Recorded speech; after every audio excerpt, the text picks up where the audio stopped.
पवित्र श्रीमद् भागवत गीता, पवित्र चारों वेद, पवित्र कुरान शरीफ, पवित्र बाइबल, पवित्र गुरु ग्रंथ साहिब, पवित्र कबीर साहिब की वाणी में छुपे हुए गूढ़ रहस्य अर्थात तत्व को जानने के लिए कृपया अवश्य सुनिए जगत गुरु तत्वदर्शी संत रामपाल जी महाराज के मंगल प्रवचन। पुण्यात्माओं, परमात्मा को पहचानना पड़ेगा।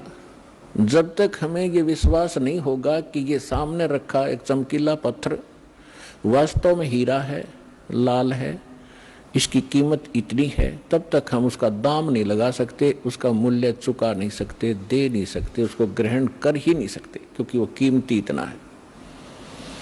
इसी प्रकार जब तक हम परमात्मा को नहीं पहचानेंगे और हमें दृढ़ विश्वास नहीं होगा कि सचमुच ये है भगवान, तो तब तक हम दृढ़ नहीं होंगे, उसकी कीमत दे नहीं सकेंगे, अर्थात हम उसको प्राप्त नहीं कर सकते। तो उसके लिए हमने सबसे पहले हमने ये जानना होगा, दृढ़ निश्चय करना होगा कि जिस परमात्मा को हम प्राप्त करने के लिए प्रयत्न करेंगे, उसके लिए जो भी कीमत हमने देनी पड़ेगी वो देंगे, तो वास्तव में वो परमात्मा है भी कि नहीं। तो उसकी पहचान के लिए हमने कोई आधार बनाने पड़ेंगे। उसके लिए आधार क्या है? सर्वप्रथम हमारे सद्ग्रंथ। वैसे तो सर्वप्रथम हम मानते हैं प्रत्यक्ष दृष्टा को, लेकिन फिर भी हम अपने उस थ्योरी को हम नकारा नहीं कर सकते, जिसको आज तक श्रोधार्य मानते रहे और सत्य मानते रहे। तो हम पहले थ्योरी फिर प्रैक्टिकल दोनों से हम सिद्ध कर लेंगे कि सचमुच कौन है परमात्मा। तो इसके लिए हमने सबसे पहले अपने सद्ग्रंथों की थ्योरी को देखेंगे कि उनमें क्या लिखा है, और फिर प्रैक्टिकल। जब दोनों एक जैसा रिजल्ट देंगे तो ही इज गॉड, वो परमात्मा है। तो पुण्यात्माओं, श्रीमद् भगवत गीता अध्याय नंबर 4 के श्लोक नंबर 32 में 32 में कहा है कि अर्जुन, मैंने अभी आपको अध्याय नंबर 4 के श्लोक नंबर 25 से लेकर 30 तक जिन साधकों और साधनाओं की जानकारी दी है, और वो साधक चाहे कोई देवी देवताओं को पूजता है, उसी को सत्य मानता है, पापनाशक जानता है, कोई स्वाध्याय करता है, कोई तीक्ष्ण अहिंसावादी व्रत ही करके मुंह पर पट्टी बांध गए नंगे पैरों घूम कर अपनी साधना को सही मान रहा है। चौथे अध्याय के 32वें श्लोक में कहा है कि इन यज्ञों माने धार्मिक अनुष्ठानों की जानकारी ब्रह्मणे मुखे सच्चिदानंद घन ब्रह्म ने अपने मुख कमल से बोली है। पुण्यात्माओं, दास ने एक शब्द बोला था, गुरु बिन काहुन पाया ज्ञाना, जो थो था भुस छिड़े मूड किसाना, गुरु बिन वेद पढ़े जो प्राणी, समझन सार रहे अज्ञानी। श्रीमद् भगवत गीता चारों वेदों का निष्कर्ष है। चौथे अध्याय के 32वें श्लोक में यहाँ एक ब्रह्मणे मुखे शब्द है। इस ब्रह्मणे मुखे शब्द का हमारे अनुवादकर्ताओं ने इस दास से पहले जो अनुवाद दास ने किया है गहरी नजर गीता में एक पुस्तक बनाई है, यानी उसका अनुवाद समझो श्रीमद् भगवत गीता का अनुवाद है, उसका नाम लिखा है गहरी नजर गीता में।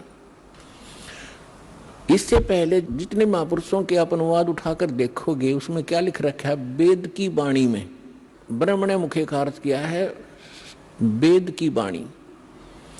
और इन्हीं अनुवादकर्ताओं ने 17वें अध्याय के 23वें श्लोक में इसी ब्रह्मणे का अर्थ किया है सच्चिदानंद घन ब्रह्म।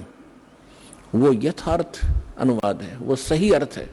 यहां ये विचलित हो गए, तो ये विद्वान नहीं थे, इसलिए इन्होंने अनुवादों का अड़ंगा कर दिया।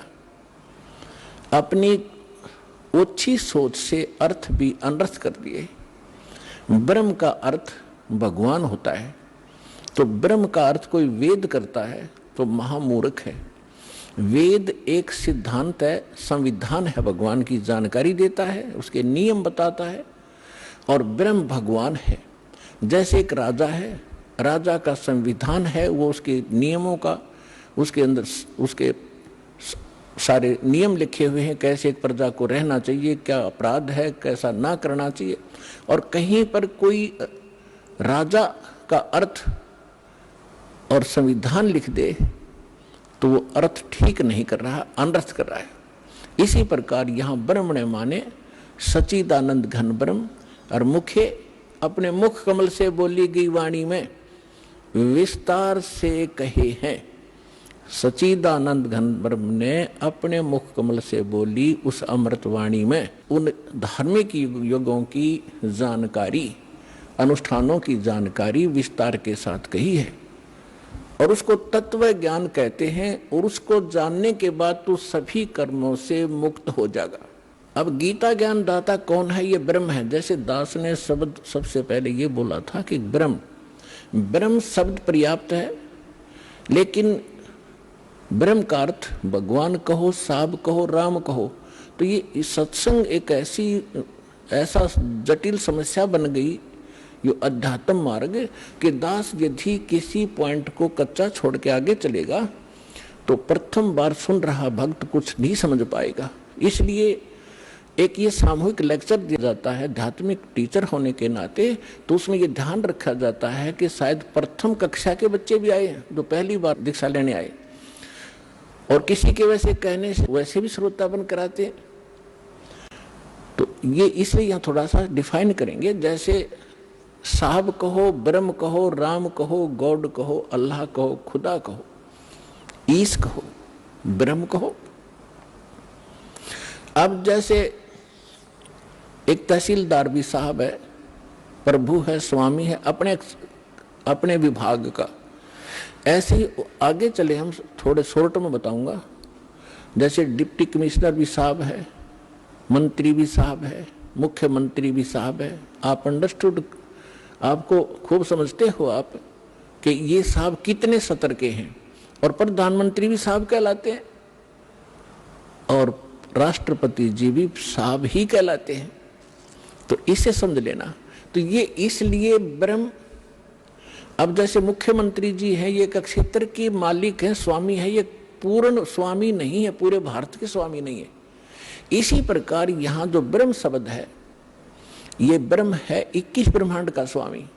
इसको ज्योत स्वरूपी निरंजन गीता अध्याय नंबर 4 के श्लोक नंबर 32 में स्वयं कहता, मैं काल हूं, ये काल ही है। और काल भी स्वामी है। जैसे एक जेल का सुप्रिटेंडेंट, वो जेल का स्वामी है और सुप्रिटेंडेंट साहब भी है, ऐसे ही ये काल साहब है, 21 ब्रह्मांड का स्वामी है, या एक जेल है, यो जेल का सुप्रिटेंडेंट साहब है, ये समझ लो। तो ऐसी ऐसी इसने 21 जेल बना रखी है, एक ब्रह्मांड भी ये जेल है। तो ऐसे ये 21 ब्रह्मांड का साहब है, ये ब्रह्म है, लेकिन ये कंप्लीट ब्रह्म नहीं है, ये पूर्ण ब्रह्म नहीं है, इसलिए ब्रह्म शब्द बोला गया।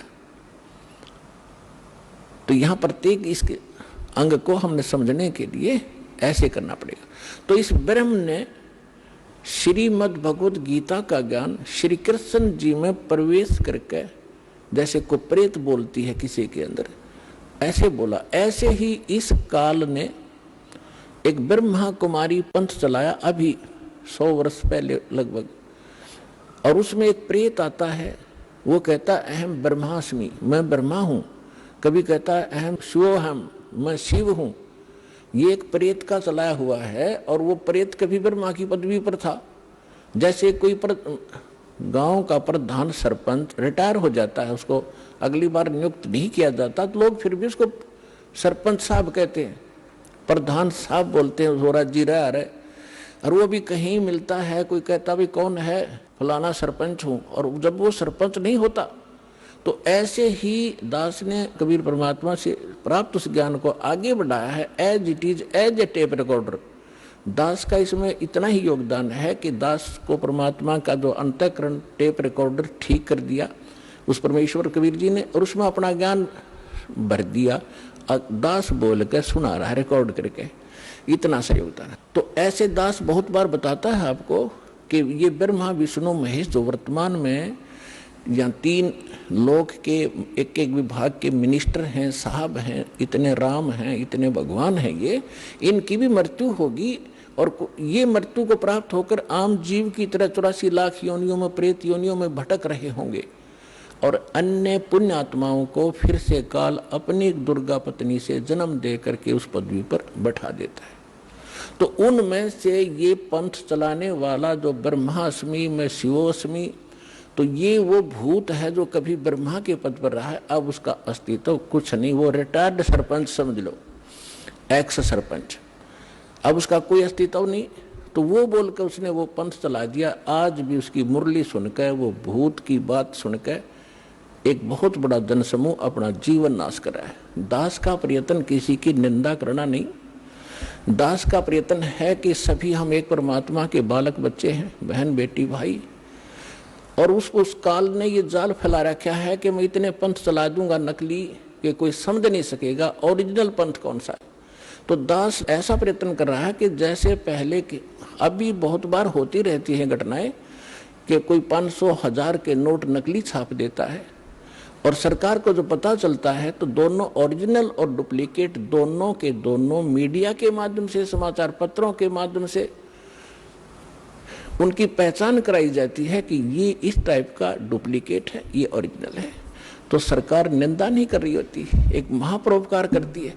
तो दास का यही प्रयत्न समझ लेना कि हमारे जो यथार्थ सदग्रंथ हैं वो तो हमारे ओरिजिनल नोट हैं, ओरिजिनल सदग्रंथ हैं, और उसके अतिरिक्त कोई अनुभव बता रहा है, कोई मार्ग चला रहा है, वो डुप्लीकेट है, वो हानि हो रही उनके जीवन की। तो दास ने कोई शौक नहीं है किसी की, इसको आप आलोचना का नाम देते हो तो आपकी बुद्धि अच्छी नहीं है, आपको अध्यात्म ज्ञान नहीं है। तो इसी प्रकार ये काल ने स्वयं, इसमें श्री कृष्ण जी के अंदर स्वयं काल प्रवेश कर गया। श्री कृष्ण भी ये 3 लोक के प्रभु हैं, एक विभाग के, इसके अंदर आम प्रेत नहीं प्रवेश कर सकता, इनके अंदर, इनमें इतनी पावर होती है। तो उनके अंदर काल स्वयं आया और उसने गीता का ज्ञान दिया। तो यहां ब्रह्म बोल रहा है इस गीता को, अब हम परम अक्षर ब्रह्म कहेंगे, उसको पूर्ण ब्रह्म कहेंगे, जो इससे अन्य परम शक्ति है और उसको हमने पाना है। अब क्या कहा है कि वो सच्चिदानंद घन ब्रह्म ने अपने मुख कमल से, गीता ज्ञानदाता स्वयं कह रहा है, उस धार्मिक अनुष्ठानों की जानकारी विस्तार के साथ कही है और उसको तत्व ज्ञान कहते हैं। और उस ज्ञान को प्राप्त करके प्राणी सभी कर्मों से मुक्त हो जाता है, उसका वो छुटकारा पा लेता, उसका पुनर्जन्म नहीं होता। चौथे अध्याय के 34वें श्लोक में कहा कि अर्जुन, उस तत्व ज्ञान को जो परमात्मा स्वयं आकर अपने मुख कमल से वो वाणी बोलता है, वो तत्व ज्ञान है। उस तत्व ज्ञान को, उसको सूक्ष्म वेद भी कहा है। उस तत्व ज्ञान को तू तत्वदर्शी संतों के पास जाकर समझ, उनको दंडवत प्रणाम करने से, कपट छोड़कर सरलता पूर्वक प्रसन्न करने से वो तत्वदर्शी संत तुझे उस परमात्म तत्व का अर्थात तत्व ज्ञान का उपदेश करेंगे।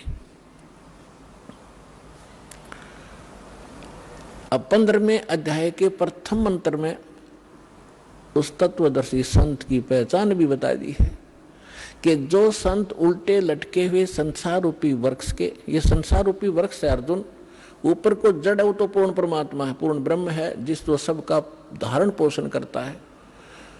15वें अध्याय के 1 से लेकर 4 श्लोक में और 16-17 श्लोक में 3 पुरुष, 3 भगवान, 3 ब्रह्म स्पष्ट किए हैं। सरपुरुष कहो, सरब्रह्म कहो, ये तो काल है। सर माने नासवान, ये 21 ब्रह्मांड का स्वामी, ये सरब्रह्म है। और दूसरा अक्षर ब्रह्म, अक्षर पुरुष कहो, चाहे प्रभु कहो, स्वामी कहो, राम कहो, ब्रह्म कहो, ये 7 संख्य ब्रह्मांड का स्वामी है। इसकी आयु बहुत लंबी है लेकिन इसकी भी मृत्यु है, इसलिए इसको भी अक्षर पुरुष कहा है। ये चिरस्थायी है। और फिर तीसरे नंबर का जो परमात्मा है, परम अक्षर ब्रह्म कहलाता है, वो बताया उत्तम पुरुषत्व अन्य, जो 17वें श्लोक में कहा 15वें अध्याय के, उत्तम पुरुषत्व अन्य परमात्मा इति उदाहरत है। ये लोग तरम अविश्य विवर्ती अवैश्वर है, वो परमात्मा इन दोनों से अन्य है, जो 15वें अध्याय के 16वें श्लोक में सरपुरुष और अक्षर पुरुष कहे हैं। इनसे कोई अन्य है वो परमात्मा जो सबका धारण पोषण करता तीनों लोकों में प्रवेश करके। तो 15वें अध्याय के प्रथम श्लोक में बताया कि ऊपर को जड़ और नीचे को शाखा वाला ये उल्टा लटका हुआ संसार रूपी पीपल का वृक्ष समझो, एक फॉर एग्जाम्पल दिया है। और जो संत इसके सभी विभाग बता दे, न्यारे न्यारे भिन्न भिन्न सवेदविद, वह वेद के तात्पर्य को जानने वाला है, वह वेद का ज्ञाता है, वो तत्वदर्शी संत है। तो पुण्यात्माओं 600 वर्ष पहले परमात्मा स्वयं आए थे, जैसा उनका विधान है कि वो स्वयं आकर अपने मुख कमल से उस तत्व ज्ञान का प्रचार करते हैं, जो हमारे नकली धर्मगुरुओं ने, डुप्लीकेटों ने रिजेक्ट करके कूड़े की टोकरी में डाल रखा था, धानक जुलाहा कह के, उसकी वाणी झूठी कह के। आज दास को परमात्मा ने जोरी बनाया, उस लाल को परखा और उसको कूड़े की टोकरी से उठाकर आज सिद्ध कर दिया कि Kabir is God, Kabir is God, Kabir is complete God.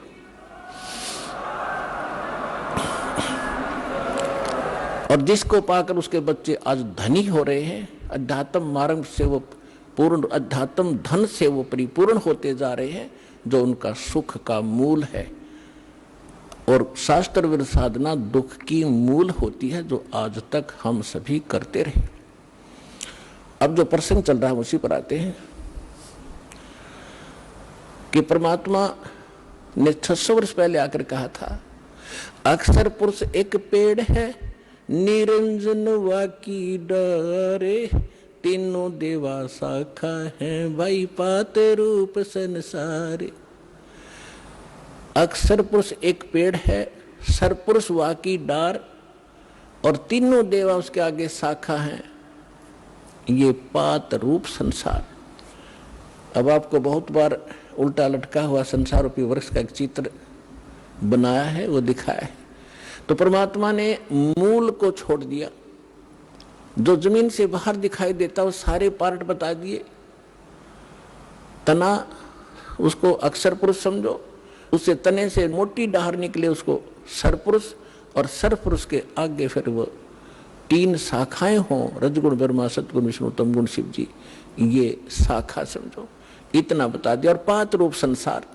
फिर इस दास को भेजा ये बताने के लिए कि मूल कौन है।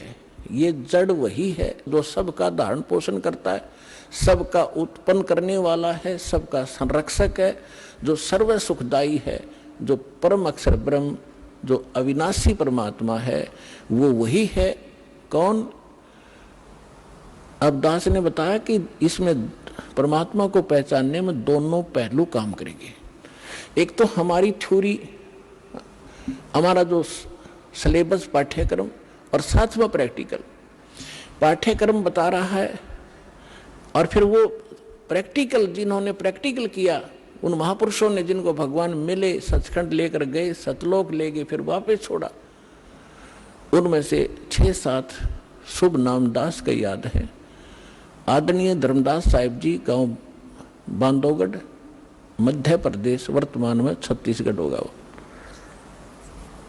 और आदरणीय मलुकदास साहिब जी, आदरणीय नानक साहिब जी, जो सिख धर्म के प्रवर्तक माने जाते हैं, आदरणीय दादू साहिब जी, आदरणीय गरीबदास साहिब जी, गांव छुरानी, जिला झज्जर, हरियाणा वाले, आदरणीय गीसा दास साहिब जी, गांव खेखड़ा, जिला बागपुर, उत्तर प्रदेश वाले, आदरणीय स्वामी रामानंद जी, काशी वाले। तो इन महापुरुषों में से आदरणीय गरीबदास साहिब जी के विषय में दास बताना चाहेगा।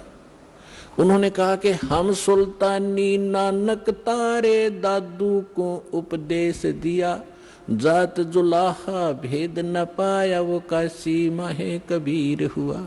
अनंत कोट ब्रह्मांड का एक रति नहीं भारे, सतगुरु पुरुष कबीर हैं ये कुल के सिरजनहारे। तो वो जड़ है उस संसार रूपी वृक्ष की, वो कबीर है। कबीर परमात्मा कौन?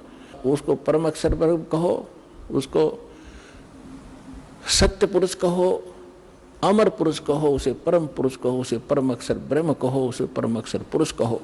ये उनके उपमात्मक नाम है। वास्तविक नाम उस परमात्मा का कबीर देव है। उसको अल्लाहु अकबर कहो, कबीर देव, कबीर साहब। अल्लाहु अकबर, कबीर भगवान, अल्लाह माने भगवान, अकबर अकबरी, अकबीर कबीर, ये कबीर को ही अपभ्रंश करके अकबर बोलते हैं। जैसे हम कबीरू बोल देते हैं, कबीरा बोला करते थे।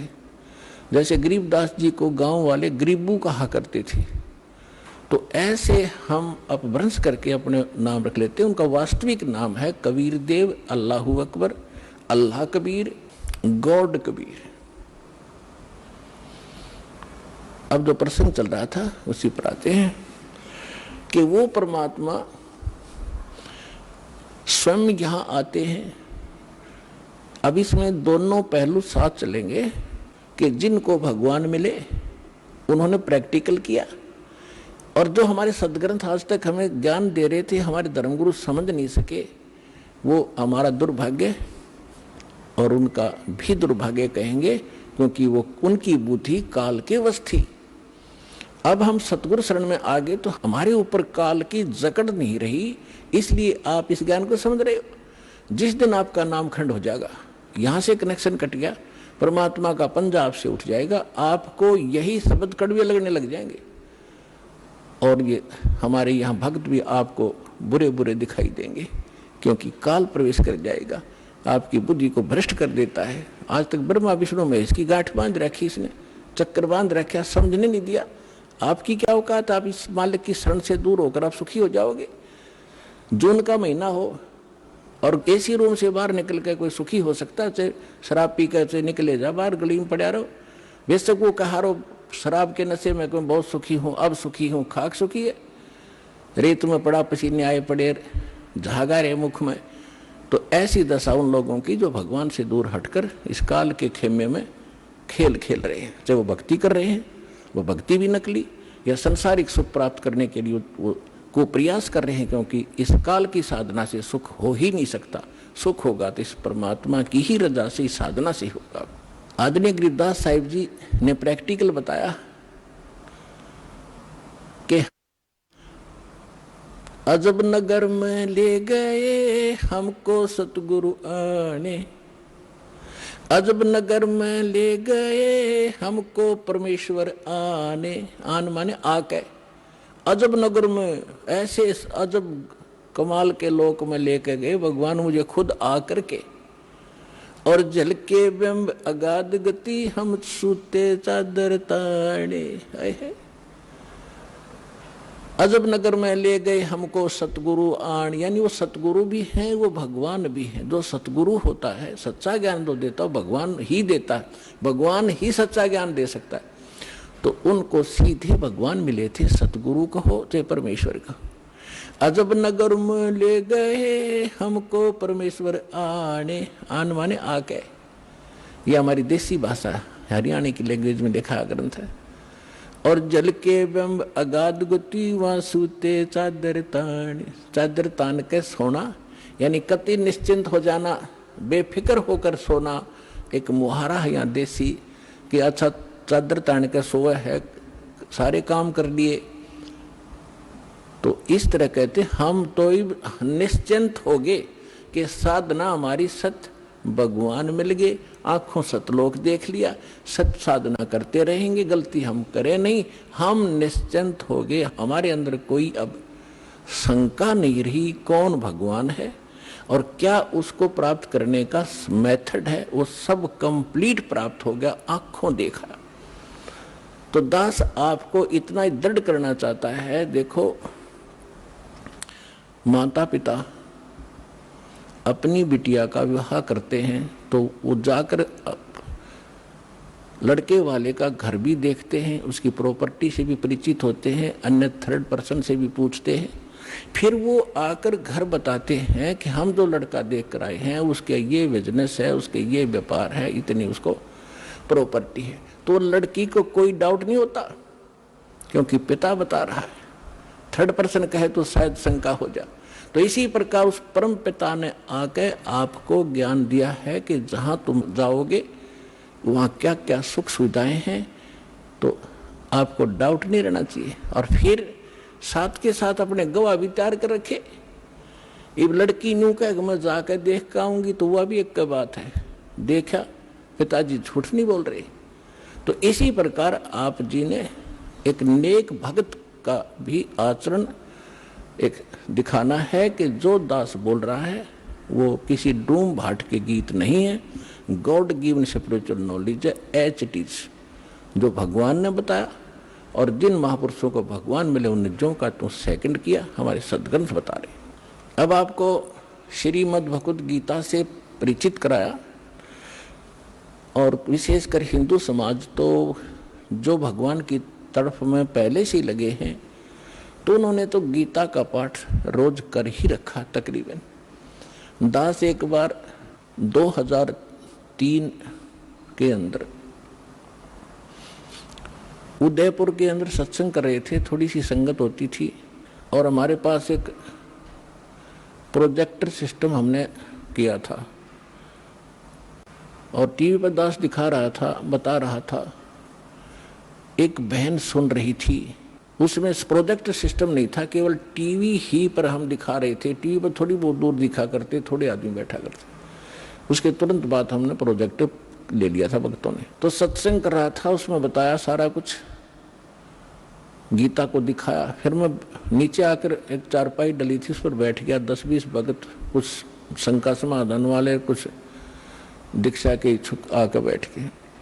तो एक बहन कहने लगी, जी मैं तो व्रत करती हूँ, शुक्रवार का मैं छोड़ूंगी नहीं।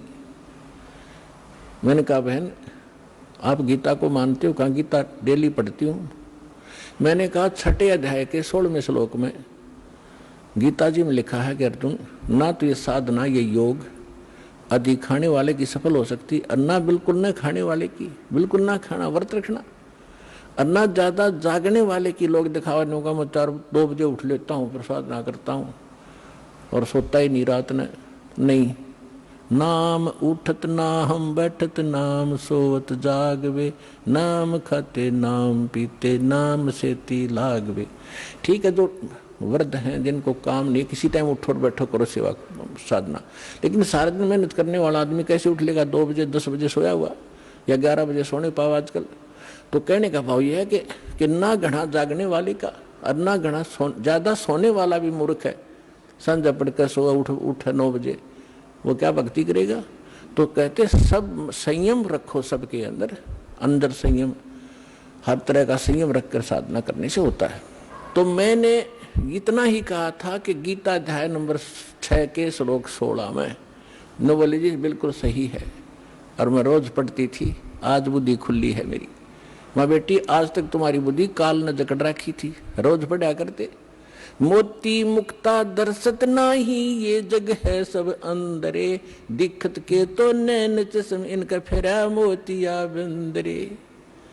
ये बड़े विद्वान पढ़े थे, बड़े लय ला कर गीता का पाठ करा करते थे, बड़ी मधुर वाणी से श्लोकों का उच्चारण किया करते थे क्यों घंटे ताई। तो खाक था उनके पास, मोतिया बिन था, उसको पता नहीं इसमें बोल क्या रखा, तुम कर क्या रहे हो।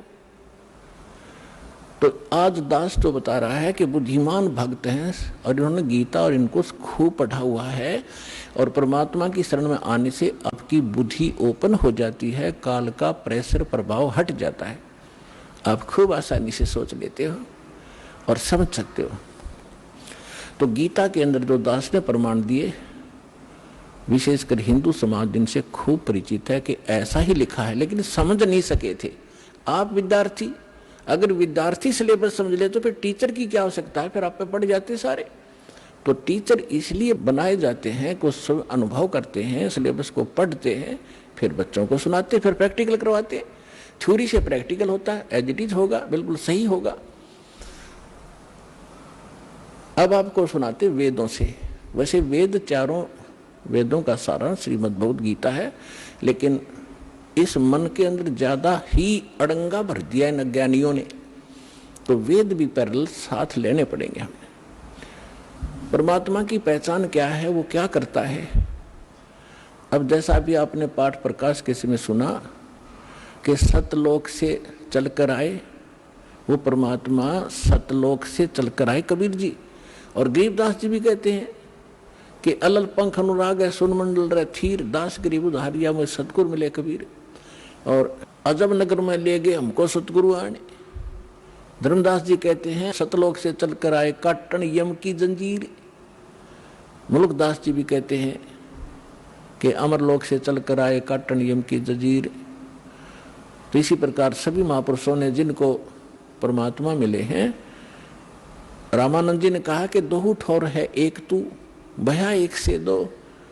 और गरीबदास हम कारणे तुम आए हो मगजो, वहां से चलकर आए हो। मगजो माने वो सफर तय करके आए हो, इतना लंबा हमारे लिए आए हो। अब वेद क्या बताते हैं, ऋग्वेद मंडल नंबर 9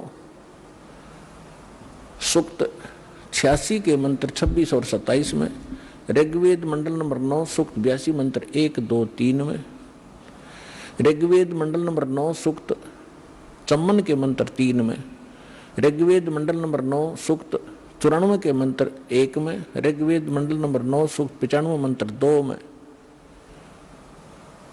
ऋग्वेद मंडल नंबर 9 सूक्त 96 यानी 96 के मंत्र 16 से लेकर 20 में, फिर ऋग्वेद मंडल नंबर 9 और सूक्त 1 के मंत्र 8 और 9 में। और भी अनेक स्थानों पर बहुत सारे ढेर सारे प्रमाण हैं, लेकिन ये हमें पर्याप्त हैं इतने मंत्र परमात्मा को पहचानने के लिए।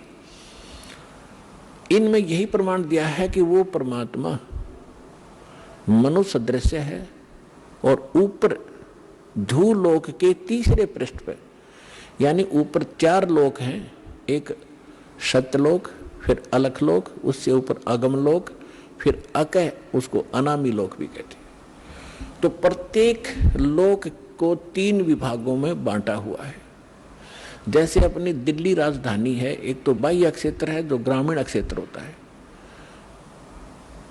और एक बाजार क्षेत्र है, बाजार जहाँ दुकान दुकानें हैं, बाजार है, और तीसरा वो स्थान है जहाँ हमारी पार्लियामेंट हाउस है। तो ऐसे बताया है कि वो धूलोक, धू माने उस तेजों में पृथ्वी सतलोक में वो परमात्मा राजा के समान सिंहासन पर विराजमान है, सिर पे मुकुट है, देखने में वो राजा जैसा लगता है और वहां रहता है। ऐसा ही परमेश्वर ने खुद बताया है, ऐसा ही महापुरुषों ने जिनको भगवान मिले उन्होंने बताया है कि उस परमात्मा के एक रूम में बाल कहो, बाल का छिद्र कहो जो रोमकूप कहलाता है, करोड़ सूर्य मिला दे, करोड़ चंद्रमा, इतनी रोशनी उस मालिक की, वो भी फीकी पड़ जाए। और जब वो परमात्मा यहाँ आता है अपने रूप को सरल करके आता है। गरीबदास जी कहते हैं तेज पुंज अन्य दे धर के, हल्की तेज पुंज तन दे धर के, इस विध हमको भेंट ही, इसलिए इस तरह हमें आकर मिलते हो परमात्मा। ये वेद कह रहे कि वो परमात्मा अपने रूप को सरल करके अच्छी आत्माओं को मिलते हैं, नेक आत्माओं को, जो दृढ़ भक्त होते हैं, जो उसके वचन का पालन करते हैं, अटल खड़े हो जाते हैं उसके वचन पर, उनको मिलते हैं। उनको किस उद्देश्य से मिलते हैं? ज्ञान देने के लिए। और फिर वो परमात्मा एक कवि जैसा आचरण करते हैं, कवियों की तरह, कविताओं के माध्यम से, लोकोक्तियों के माध्यम से, दोहा दोहावलियों के माध्यम से अपने तत्व ज्ञान का प्रचार बोल बोल के अपनी उच्च अमृतवाणी में वो करते हैं, सुनाते हैं। उसको लिपिबद्ध कर लिया जाता है, वो सच्चिदानंद घन ब्रह्म की वाणी कहलाती है।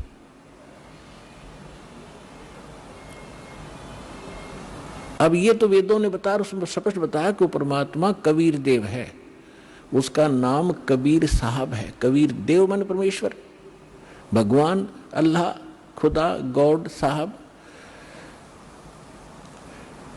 अब यही परमात्मा उन अच्छी आत्माओं को मिलते हैं। एक समय एक धर्मदास नाम के बहुत बड़े धनी व्यक्ति हिंदू धर्म में जन्मे थे और बहुत ही परमात्मा की तरफ थी उनके अंदर। पुण्यात्माओं, पिछले संस्कार का जो प्राणी होता है वही भगवान के लिए तड़प रहे होते हैं। वो पिछले बहुत अच्छे संस्कारी होते हैं, पिछले पुण्य उनके अंदर प्रेरणा करते रहते हैं, उनको टिकने नहीं देते हैं कि कोई भगवान ढूंढे कहीं, चाहे वो भले ही कोई ना कोई साधना की उसने सहारा ले ही रखा होता है, वो टिक ही नहीं सकता।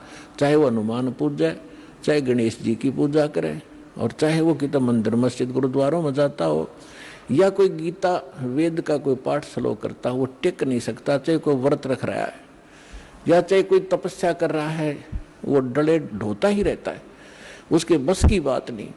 तो इसी प्रकार जिस वर्ण में जन्म हुआ, उन परंपरागत साधनाओं के करते करते भी उसके अतिरिक्त यदि कोई और मार्गदर्शन करने वाला मिल जाता है तो वो भी स्वीकार करता है और उसको प्रारंभ कर देता है। धर्मदास जी गांव बांधवगढ़ मध्य प्रदेश के रहने वाले थे और इतने रिच मैन थे वो, इतने धनी व्यक्ति थे। कहते हैं जब कभी उस अक्षेत्र के राजा के ऊपर प्राकृतिक आपदाएं आ जाती थी, जैसे फ्लड आ जाना या सूखा गिर जाना, महामारी के कारण लोगों की हत्या हो जाना, तो वो धर्मदास जी के पिता और दादा से वित्तीय सहायता प्राप्त किया करते थे राजा लोग। ये बताना दास का इसलिए अनिवार्य है कि इतना धनी होते हुए और जो व्यक्ति भगवान की तरफ में, तो धन्य है उसके माता पिता दिल से जन्म हुआ। अब वर्तमान में हम क्या देख रहे हैं, छोटी सी कोई पोस्ट मिल गई और कहीं कोई सरकारी उपाधि उसको प्राप्त पद मिल गया, खुद साब बन बैठा। अकल मारी गई इस जीव की, काल ने इसकी रोल मार रखी है और कल को मृत्यु होकर परसों गधा बन जाएगा। वो साब के ऊपर फिर कौवे खा रहे होंगे, इसकी चोंच कमर को खोद रहे होंगे। तो हमने अपनी औकात को, अपने अस्तित्व को पहचानना पड़ेगा, या काल हमारा एक हवा भर देता है। गुब्बारे में हवा भर दी, छोड़ दिया, घूमे जा धक्के खाता, जब वो फटेगा तो उसका अस्तित्व पता नहीं कहाँ गिरेगा, जा कितने गंदे नाले में पड़ेगा या कितने समुद्र में पड़ेगा। तो इसलिए हमने इस हवा को नहीं भरना है, अपना ठीक ठिकाना, जो मालिक का आदेश उसके अनुसार हमने चलना होगा, तभी हम सफल होंगे। तो धर्मदास जी को इतनी तरफ थी, उन्होंने ये भी सुना हुआ होता है कि गुरु बिन मोक्ष नहीं होता, इसलिए उन्होंने एक रूपदास नाम के वैष्णव परंपरा के संत को गुरु धारण भी कर रखा था। अब गुरु जी की फिर गुरु बना है तो आज्ञा का पालन भी शिरोधार्य होता है, वो संत भक्त किया ही करते हैं। अब उसी गुरुदेव जी के द्वारा बताए गए निर्देशानुसार वो प्रतिदिन श्रीमद् भगवद गीता का पाठ भी किया करते थे, एकादशी का व्रत भी किया करते थे, जन्माष्टमी का व्रत भी करते थे, और श्री कृष्ण हरे राम राम राम हरे हरे राधे राधे कृष्ण कृष्ण, ओम नमः भगवते वासुदेवाय, ओम नमः शिवाय, इस तरह के जो भी मंत्र वो जानते हैं हमारे जो हिंदू धर्म के ये डुप्लीकेट गुरु, तो वो सारे बता रखी थी साधनाएं, वो कर रहा था।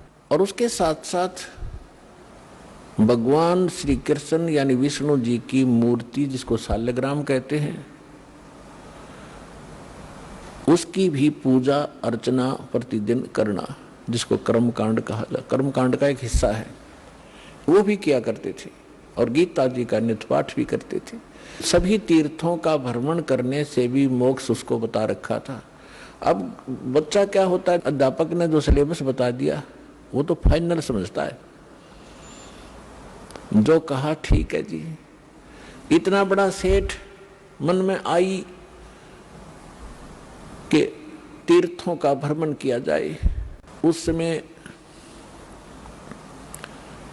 परमात्मा जिस समय मिले उनकी एज भी 60-62 के आसपास हो चुकी थी। साधना उद्देश्य से तीर्थ भ्रमण करने के लिए अपनी धर्मपत्नी की राय ली। उनकी धर्मपत्नी का नाम आमिना था। उससे आज्ञा लेकर के वो चल पड़ा कि मैं तीर्थ भ्रमण करना चाहता हूँ, तीसरा आश्रम आ गया है। तो जैसे भी आज्ञा लेकर चल पड़े। भ्रमण करते करते वो मथुरा के अंदर उस स्थान पर पहुंच के जहां पर ये माना जाता था कि यहाँ पर हमारे बाल गोपाल श्री कृष्ण भगवान जब यहाँ रहा करते मथुरा में, इस सरोवर में स्नान किया करते थे। और फिर वहां जाकर के एक गिरिराज बोलते हैं उसको, जिसको भगवान श्री कृष्ण ने उठाया था जब इंद्र देवता स्वर्ग का राजा अपनी पूजा न करने से अक्षुब्ध होकर के व्रज को डुबोना चाहता था अधिक वर्षा करके। तो श्री कृष्ण जी ने उस पहाड़ को उठा के और पूरे ब्रज पर फैला दिया था। वर्षा खूब हुई थी और इंद्र थक गया था वर्षा कर करके, और वो कुछ बिगाड़ नहीं सका ब्रज का। तब उसने अक्षमा याचना की थी।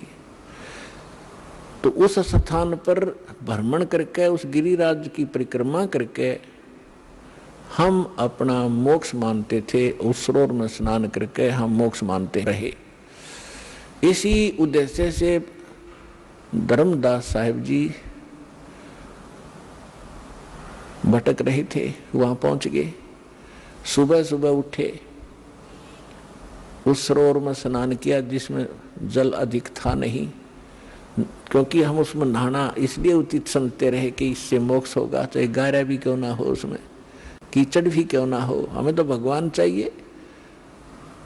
लेकिन परमात्मा कहते हैं कबीर इस संसार ने समझाऊं कै बार, और ये पूछ पकड़ कर भेड़ की और उतरा चाहे पार। गरीबदास जी कहते हैं कि भेड़ पूछ को पंडित पकड़े, ये भादो नदी विहंगा, गरीबदास व भवजल डूबे, जिन नहीं साध सत्संगा। जिनको संत नहीं मिलते, सत्संग नहीं मिलता, तो वो भवजल के अंदर ऐसे डूब जाते हैं जैसे भादों के अंदर नदियां। भादों महीने में बहुत जबरदस्त वर्षा होती थी और सभी दरिया बहकर चल पड़ती थी, फुल स्वयं पर ओवरफ्लो हो करने को हो जाती थी। और उस समय कोई ये कहे दरिया पार करने के लिए भेड़ की पूंछ पकड़ तुझे पार कर देगी, नहीं, उसका ये साधन नहीं है पार होने का। पार होने के लिए नौका, लीक प्रूफ नौका हो और उसका चालक ट्रेंड हो, तब वो पार होंगे। ये साधन है प्रॉपर। और जो साधनाएं आप कर रहे हो, परमात्मा बताया करते थे कि ये तो भेड़ की पूंछ पकड़ा रखी तुम्हारे कोई नकली गुरुओं ने, तुम्हें डबोएंगी, तुम भौजल में डूब जाओगे, ऐसे चक्रव्यूह में फंस जाओगे, 84 लाख योनियां भोगोगे, तुम्हें समझ में नहीं आएगी। उस तालाब में स्नान करके उसी से जल का लोटा भर के और भगवान की मूर्ति को स्नान कराया। स्नान करा करके नए वस्त्र पहना करके, पुराने वस्त्र थैले में डाल दिए, बाद में धोऊंगा, और एक स्थान लीप के वहां भगवान की मूर्ति रखी, गाय के गोबर से और मिट्टी मिलाकर लीपते थे, उसे स्वच्छ बनाते थे। और उस पर सुंदर स्वच्छ कपड़ा बिछाकर उस पर बैठ के पहले भगवान की वो कर्मकांड किया, उनके कपड़े बदलवाए, स्नान कराया, मुकुट माला रख के कंठी माला पर आकर बैठ गए। फिर लगे गीता का पाठ करने। और उसी समय परमात्मा बनारस में आए हुए थे। वैसे तो वो एक सेकंड के अंदर, सेकंड के भी कुछ फ्रिक्शन में जहां चाहे पहुंच जाए अपने पूरे ब्रह्मांडों में, एक सेकंड फ्रिक्शन ऑफ सेकंड में, और असंख्य रूप बना ले, वो समर्थ है। आइए अब हम उन श्रद्धालुओं के अनुभव जानते हैं जो जगत गुरु तत्वदर्शी संत रामपाल जी महाराज जी से दीक्षा प्राप्त कर चुके हैं तथा उनके द्वारा बताए गए भक्ति मार्ग पर चल रहे हैं। सर नमस्कार। नमस्कार जी। क्या नाम है आपका? जी मेरा नाम राजेंद्र कुमार है जी। राजेंद्र जी कहाँ से आए हैं आप? जी मैं गंगानगर जिले से हूँ जी, गांव ब्यासचर भी और राजनगर से हूँ जी। राजस्थान से आए हो जी। सर, संत रामपाल जी महाराज जी से जुड़ने से पहले आप क्या भक्ति साधना करते थे? सतगुरु रामपाल साहब जी महाराज से सुनने से पहले मैं क्रिश्चियन सोसाइटी में था और उनकी बताई हुई साधना मैं करता था। सर वो क्या भक्ति साधना बताते थे? ये पंथ जो है हजरत ईसा मसीह का है जी, वो यही बताते थे भी परमात्मा एक है और परमात्मा निराकार है, वही हम ईसाई धर्म से थे। जी। तो सर आपका संत रामपाल जी महाराज जी से कैसे जुड़ना हुआ जब आप ईसाई धर्म को मानने लग गए थे? ईसाई धर्म में जुड़ने के बाद में कुछ मेरी शंकाएं थी। ईसाई धर्म में जाने के बाद में मेरी मुख्य समस्या यही रही कि वो परमात्मा को निराकार बताते थे, भी परमात्मा निराकार है। और इसके साथ साथ जब हम उनसे प्रश्न करते थे भी परमात्मा कौन है, तो वो ये कहा करते थे भी परमात्मा है वह प्रभु यीशु ही परमात्मा है। लेकिन मैंने जब ईसाई धर्म का शास्त्र बाइबल पढ़ा तो बाइबल के अंदर ऐसा लिखा गया है, परमेश्वर जिसको बोलते हैं ईसाई धर्म के लोग, वो ये कहते थे भी परमात्मा है वो यीशु मसीह है। लेकिन ईसा जी अपने शब्दों में कह रहे हैं कि हे परमेश्वर, मैं तुम्हारा पुत्र हूँ और तुम्हारी आज्ञा से ही मैं यहाँ आया हूँ। तो ये बात मेरे मन में एक शंका थी। तो हमने ये प्रश्न उनसे किया भी आप एक तरफ तो ईसा जी को आप परमेश्वर बताते हो और दूसरे शब्दों में बाइबल में ये कहा गया है परमेश्वर जिसको आप मानते हो, ईसा जी ये कहते हैं भी परमात्मा है वो फॉर्मलेस है और मैं परमात्मा का पुत्र हूँ और मैं स्वर्ग से आया हूँ। तो ये दो बातें मेरी समझ में नहीं आई। और तीसरा ये रहा कि उनके परमेश्वर जब सूली पे चढ़ाया गया उनके हिसाब से ईसा जी को, तो ईसा जी ने चढ़ाया गया तो ईसा जी ने यही कहा जो लोग मेरे को यातना दे रहे हैं परमेश्वर इनको क्षमा करना। तो मैं ये बातें बिल्कुल नहीं समझ पाया, क्योंकि जो इतना दयालु व्यक्तित्व का आदमी हो और उस धर्म के अंदर मांस खाने वाले शराब खाने वाले को कैसे अनुभूति हो सकती है। तो ये दो चार प्रश्न थे मेरे, वो जवाब नहीं दे पाए। तो मैंने उनसे पूछा भी आप इसके बारे में मेरे को बताइए। तो वो बोले कभी तो ये कहते हैं परमेश्वर है वो ईसा जी है। आपके कहने का मतलब है कि ईसाई धर्म में शराब पीने का आदेश तो नहीं है लेकिन लोग फिर भी पी रहे हैं? हाँ जी बिल्कुल, बाइबल में जहाँ तक मैंने पढ़ा मैंने समझा बाइबल के अंदर कहीं भी ऐसा नहीं लिखा है, शराब पीने का नहीं लिखा है। कितने साल तक आपने ईसाई धर्म को माना? ईसाई धर्म के अंदर कम से कम मैं 5 वर्ष रहा जी। तो क्या संत रामपाल जी महाराज जी से जुड़ने के बाद आपने कोई धर्म परिवर्तन कर लिया? नहीं, ऐसा हमने धर्म परिवर्तन नहीं किया और न ही गुरु जी हमारे धर्म परिवर्तन को बोलते हैं। आप आज भी ईसाई हो? हाँ जी, आज भी मैं ईसाई हूँ, कोई दिक्कत नहीं है। सर संत रामपाल जी महाराज जी के बारे में आपको कैसे पता चला? ऐसा है कि जब मैंने ईसाई धर्म के जो पास्टर थे उन लोगों से हमने प्रश्न रखे अपने, तो वो अपने प्रश्नों का जवाब नहीं दे पाए। तो मैंने जहाँ से भी कोशिश की पता लगाने की, तो फिर मैं कम्युनिस्ट हो गया, कम्युनिस्ट पार्टी में चला गया। तो वो कहते थे not is god only for सृष्टि, सृष्टि है लेकिन उसका कर्ता नहीं है। उसके बाद में मैं भी उनके साथ में उनकी लाइन में था और मैं भी 100 प्रमाण ईश्वर न होने के दिया करता था। उसके बाद मैं पूरी तरह नास्तिक हो गया मैं। उसके बाद में मैंने भगवान को मानना छोड़ दिया। आप नास्तिक बन गए पूरी तरह? हाँ जी, पूरी तरह। मेरे को ना विश्वास नहीं रहा भी परमात्मा है। तो उसके बाद में मैं बोरवेल का मिस्त्री हूँ मैं, ये गांव मुकलावा है, यहाँ गांव पड़ता है वहाँ। तो हम अपने भाइयों के साथ में वहाँ काम करने हम गए थे। तो वहाँ मैं देखता हूँ कि मैं कुएं का काम कर रहा हूँ। तकरीबन 30 फीट की गहराई में हम काम कर रहे थे। तो रात के 10-11 बज गए थे, क्योंकि चिनाई का काम जो होता है, चिनाई जब करते हैं तो उसमें क्या होता है, उसको काम को कंप्लीट करना पड़ता है और बीच का हिस्सा रुक जाए तो उसमें कल को दिक्कत होती है। तो मेरे को ना 2 आवाज़ सुनाई दी। उसने कहा भी हमारे सारे तुम ये कुआं खोद रहे हो और आप हमारे बारे में जानने की कोशिश करो। तो हम घबरा गए और बाहर निकल गए। तो वो मेरी मनसाएं और सारी धरी की धरी रह गई भी। एक तरफ जब कुछ है ही नहीं, कुछ दिख ही नहीं रहा है, तो ये वो इस कहाँ से आई, कहाँ से आवाज़ आई है। तो इसके बाद में सबसे बड़े एक घटना मेरे साथ और घटी, जो हमारे कम्युनिस्ट पार्टी के अंदर हेमराजपुरी जी थे। तो उनके ही कुछ मित्र थे, उनकी लड़की बीमार थी, तो वो तो ईश्वर को मानते नहीं थे और मैं भी नहीं मानता था। तो समस्या हमारी ये रही, जब वो अपनी बच्ची को लेकर गए वहाँ, तो उन्होंने जब डॉक्टर ने कहा भी मतलब ये बच्ची ना आपकी बचेगी नहीं, इसके लिए आपको कोशिश ये रहे भी हम भी प्रयास करें, आप भी प्रयास करो। तो जब ये बोला तो वो मेरा वामपंथी कॉमरेड भाई वो धम से अपना सिर दीवार के साथ यूं लगा के खड़ गया और ऊपर देखा उसने। तो उसने उसके मुंह से ये आवाज नहीं, हे परमात्मा। तो मैं दंग रह गया भी ईश्वर को न मानने वाला व्यक्ति परमात्मा का नाम क्यों ले रहा है। तो मैंने तुरंत ही पूछा भी जब तो भगवान है ही, भगवान जैसी कोई वस्तु है ही नहीं, तो आपने ये परमात्मा शब्द जो इस्तेमाल किया आपने, ये क्यों इस्तेमाल किया आपने? तो वो बोले भाई इसका जवाब मेरे पास नहीं है, लेकिन अचानक ही स्वतः मेरे से तो हो गया, पता नहीं होता है या नहीं होता।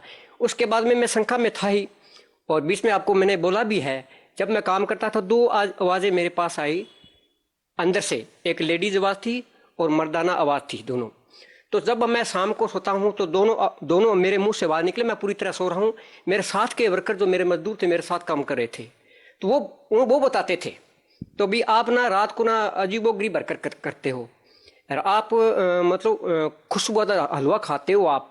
मैं नींद में सो रहा हूँ और आवाज़ आती है जैसे कोई टिफिन खोल रहा है, अंदर से हलवे की खुशबू आ रही है, वो मेरे को बताते। तो सुबह वो मेरे साथ मजाक करते भी, रात तो आप हलवा खा रहे थे।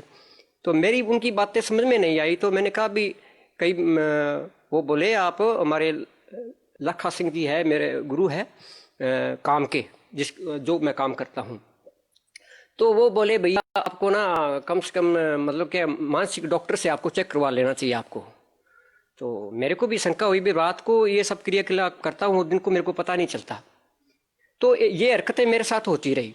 उसके बाद में फिर हम गोवा कंप्लीट करके हम गाँव आ गए। उसके बाद में दो चीजें थी, वो एक लेडीज थी, एक लड़की थी, एक लड़का था। आपके अंदर भूत प्रेत आते थे क्या? हाँ, उसी समय ऐसी स्थिति हुई तो मैं घर पे आ गया। ये घटना मुकलावा गांव की है, हमारे से यहाँ से रायसनगर से ज्यादा दूर नहीं है। तो क्या हुआ जी, वहां जब ये हरकत मेरे साथ होती थी तो एक दिन क्या, जब मैं घर पे आया तो वो चीजें प्रकट हो गई मेरे सामने। तो वो बोले भी हम मतलब के मुकलावा गांव से हैं और मैं सर्प योनि में है, एक जन्म में हमें यहाँ खत्म कर दिया गया जब हम अपने मतलब के मुकलावा अपना कंप्लीट करके हम जा रहे थे, और वो मतलब प्रेत आत्मा में प्रवेश करके वो मेरे पास रहते थे। तो उनकी दी हुई मैं साधना करने लगा फिर से, मतलब मैं आस्था की तरफ बढ़ा मैं। मतलब आप भूत प्रेत की साधना कर रहे थे, देव देवताओं की नहीं कर रहे थे? मुझे नहीं लगता भी वो भूत प्रेत थे, मेरे लिए तो वो देव थे, क्योंकि उनको मानता था। मुझे ये नहीं पता था ये साधना करनी चाहिए कि नहीं करनी चाहिए। ऐसा करते करते कम से कम 4-5 साल वो मैं साधना करता रहा जी। तो एक दिन उनका मुख्य उत्सव होता था हमारे, एक तो नागपंचमी हुआ करती थी और एक अमावस्या का दिन जो हमने खुद ने डिसाइड कर लिया था, क्योंकि अमावस्या के दिन हम कुएं का काम नहीं करते थे। तो उन्होंने उनके नियम थे। तो नियम ये थे कि मतलब एक तो वो शराब को मना करते थे, बीड़ी शराब को। मैं शराब का बहुत बड़ा आदी था, तो जब मैं पी लेता था तो परेशानी होती, वो मेरे को बहुत ज़्यादा परेशान करते थे। एक बार क्या 3-4 साल के बाद में काफ़ी लोग मेरे पास आने लगे।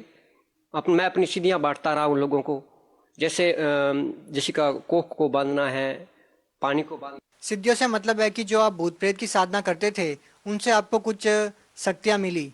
हाँ जी, हाँ जी, वही सिद्धियाँ जो वो बताते थे। उसका सिस्टम हमारा ये था कि हमारा एक सदस्य। सर, हमारा प्रश्न अभी भी आपसे ये है कि संत रामपाल जी महाराज जी के बारे में आपको कैसे पता चला? ये तो अलग चीज है। हाँ जी, बिल्कुल बिल्कुल उसी बात पे मैं आ रहा हूँ। उसके बाद में जो हमने साधना की, तो उन्हीं लोगों ने, जिनका नाम दीपांकरी और कालंदर था, जो मेरे पास प्रेत थे, तो उन्होंने बताया भी ये आज के बाद हमारी ये साधना नहीं करना आप। फिर मैंने उनको बोला भी फिर हमें क्या करना चाहिए? तो वो बोले भगवान जो है वो हरियाणा में आए हुए हैं। उसके बाद में फिर हम अपने मित्र लखा सिंह के साथ में, जो हमारे साथ काम करते थे, उसके बाद में हम बरवाला के लिए चल दिए जी। नहीं सर, संत रामपाल जी महाराज जी के बारे में जिक्र कहाँ से आया? क्या संत रामपाल जी महाराज जी के बारे में आपको भूत प्रेतों ने बताया? हाँ जी, हाँ जी, बिल्कुल। संत रामपाल जी के संबंध में उन्होंने बताया, आखिरी हमारी नागपंचमी रही होगी वो, तो उन्होंने कहा भी आज के बाद हमारी ये साधना नहीं करना, आपको ईश्वर की साधना करनी चाहिए। तो हमने कहा भी ईश्वर कौन है? तो वो बोले ईश्वर इस धरती पर आए हुए हैं और बरवाड़ा आश्रम के अंदर इशार आए हुए हैं, तो उसकी शरण में जाइए आप, और हमारी शरण में आज के बाद हमारी उपासना आपको नहीं करनी चाहिए। सर, ये बहुत ही अद्भुत बात आपने बताई है कि संत रामपाल जी महाराज जी के बारे में आपको भूतों ने बताया कि संत रामपाल जी महाराज जी पूर्ण परमात्मा आए हुए हैं यहाँ पर। ये बात हमने पहली बार सुनी है कि भूतों ने बताया कि संत रामपाल जी महाराज जी परमात्मा आए हुए हैं। सर, हम आपसे ये जानना चाहते हैं कि संत रामपाल जी महाराज जी के पास जब आप जाते हो, जिसके बारे में आपको भूत प्रेतों ने बताया था कि वो परमात्मा है, क्या आपकी वो सारी शंकाएं दूर हो गई जो भगवान के प्रति आपके मन में थी? हाँ, बिल्कुल 100% हमारी जो भी शंकाएं थी ईश्वर के प्रति, वो पूरी तरह दूर हुई, और मैं आस्था के लगाव में रहा और मैंने परमात्मा को पा लिया। परमात्मा से आपका क्या तात्पर्य है?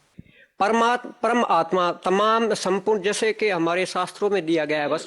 संत रामपाल जी महाराज जी जो साधना आपको बताते हैं उसमें आपने कहा कि आपने परमात्मा को पा लिया। तो ऐसा संत रामपाल जी महाराज जी कौन सी साधना देते हैं जिससे आपने परमात्मा को पा लिया? संत रामपाल जी शास्त्र अनुकूल साधना बताते हैं जी। असल मायने में जो हमारे ऋग्वेद, यजुर्वेद, सामवेद, अथर्ववेद, 18 पुराण, 14 उपनिषद जो दिए गए हैं, उनसे जो उनके जो अंतर साधना बताई गई वही साधना हमारे गुरुजी बताते हैं जी। सर, ये जो साधनाएं संत रामपाल जी महाराज जी ने आपको बताई, क्या उन्होंने ईसाई धर्म की पवित्र बाइबल से भी कुछ प्रमाण दिखाए? संत रामपाल जी की बताई हुई साधना जो है हमारे, चाहे वो बाइबल हो, चाहे कुरान हो, गुरु ग्रंथ साहिब हो, जितने भी धर्म है, सारे धर्मों का जो निचोड़ है वो उन चीज़ों में मिलता है जी। सर, संत रामपाल जी महाराज जी के ज्ञान के बारे में आपने बताया कि आपको सारा ज्ञान हो गया, आपके मन की जितनी भी शंकाएं थी वो दूर हो गई। तो सर, हम आपसे ये जानना चाहते हैं कि आपको संत रामपाल जी महाराज जी से नाम दीक्षा लेने के बाद क्या क्या लाभ मिले? वैसे तो आध्यात्मिक सबसे बड़ा लाभ होता है जी, और लेकिन के भौतिक जीवन के अंदर लाभ जो मैं आपको बताऊंगा विस्तार से आपको। सबसे पहला तो ये था भी मैं शराब भी पीता था, बीड़ी भी पीता था, ये मेरे को लाभ हुआ। और उसके बाद में आम तौर पर क्या है कि हमारे यहाँ जो गलत परंपराएं चल रही है और वो परमात्मा के संत रामपाल जी के विधान में नहीं है, तो उनके अनुशासन रहते हुए भी मैं आर्थिक लाभ हुए हैं। उनके साथ में दो मेरे सबसे बड़े लाभ हुए हैं जी। मैं मृत्यु के ग्रास से निकला हूँ जी, पूरी तरह मैं ठीक हुआ हूँ और मैं खत्म हो गया था जी। कैसे, क्या क्या वाक्य था वो? उस समय में आपको मैं बता रहा हूँ कि एक बार हम अपने किसी मित्र के यहाँ गए हुए थे जी। तो वहाँ मैं देख रहा हूँ कि मेरे को पैरालिसिस हो गया, मेरा एक साइड का जो बॉडी जो है ना पूरी तरह खत्म हो गया जी। मेरी आंखें यहाँ आ गई और मेरे हाथों की जो नसें थी पूरी तरह काले रंग की हो गई और मैं पूरी तरह सुन्न हो गया। मैं देख रहा हूँ भी मेरा एक हिस्सा पूरी तरह खत्म हो गया है। कुछ ही समय बाद में मेरे साथी आए मेरे, तो उन्होंने मेरे को संभाला। तो मैं ये देख रहा हूँ भी मेरे को वो उठा रखा है, लेकिन जो मेरी आत्मा जो है वो मेरे शरीर से बाहर है, वो लेके जा रहे। मैं उनको बोल रहा हूँ भी मेरे से बात करो, आप मेरे शरीर को कहाँ लेके जा रहे हो, लेकिन वो मेरी बात सुनाई नहीं दे रहे थे उनको। और मेरे साथी मुकेश भाई, मेरे शरीर को उठा रखा उन्होंने, और वो दो चार मेरे दो साथी थे, उनके साथ वो उनको बुलाया, उन्होंने मेरे मालिश कर रहे थे। उस समय मेरी आत्मा जो शरीर से बाहर थी और मैं प्रवेश करने की कोशिश कर रहा हूँ। अचानक से संत रामपाल जी प्रकट हुए और उन्होंने मेरे से पीछे से यहाँ से पकड़ा ऐसे, और ऐसे हवा में झूल रहा हूँ, मेरा शरीर मतलब जो है आत्मा झूल रही है, मैं प्रवेश करने की कोशिश कर रहा हूँ। लेकिन गुरुजी प्रकट होते उन गुरुजी ने कहा कि जब आपको साधना के अंतर बताया गया है कि आपको अपनी सिद्धि का इस्तेमाल नहीं करना है, और ये जो समय मैं आपको जीवन दान दे रहा हूँ, ये भक्ति के लिए दे रहा हूँ। इसके बाद में मैं अपने शरीर में प्रवेश कर गया, उसके बाद में मैं ठीक हुआ। सर, क्या क्या लाभ मिले? उसके बाद में वैसे मैंने पहले भी जिक्र कर रखा है कि मैं बोरवेल का मिस्त्री हूँ। एक बार हम कुएं की चिनाई करे थे, 30 फुट के ऊपर से मसाले की भरी हुई बाल्टी मेरे ऊपर गिर गई। तो उसके बाद में वहां मेरी मृत्यु होनी थी। 30 फुट की गहराई के अंदर से जब मैं नीचे चिनाई कर रहा था, ऊपर से क्या बाल्टी गिरी, उससे क्या हुआ, मेरा ऊपर जोर से पड़ा, तो उसमें बेहोश हो गया। लेकिन क्या है, मेरे को एक इंजेक्शन तक लगाने की जरूरत नहीं पड़ी और मैं संत रामपाल जी की दया से आज मैं संपूर्ण ठीक हूँ। सर, आप भगत समाज को क्या संदेश देना चाहते हैं? संपूर्ण भाइयों को मैं यही संदेश देना चाहता हूँ कि शास्त्र अनुकूल साधना संत रामपाल जी महाराज बता रहे हैं, और उससे पहले अपने शास्त्रों को पढ़ो। उनकी दिव्य पुस्तकें जीने की राह है, ज्ञान गंगा है, उनको पढ़िए आप। और पढ़ने के बाद में संत रामपाल जी से नाम ले सकते हैं और अपना कल्याण करवा सकते हैं। जी, धन्यवाद। धन्यवाद।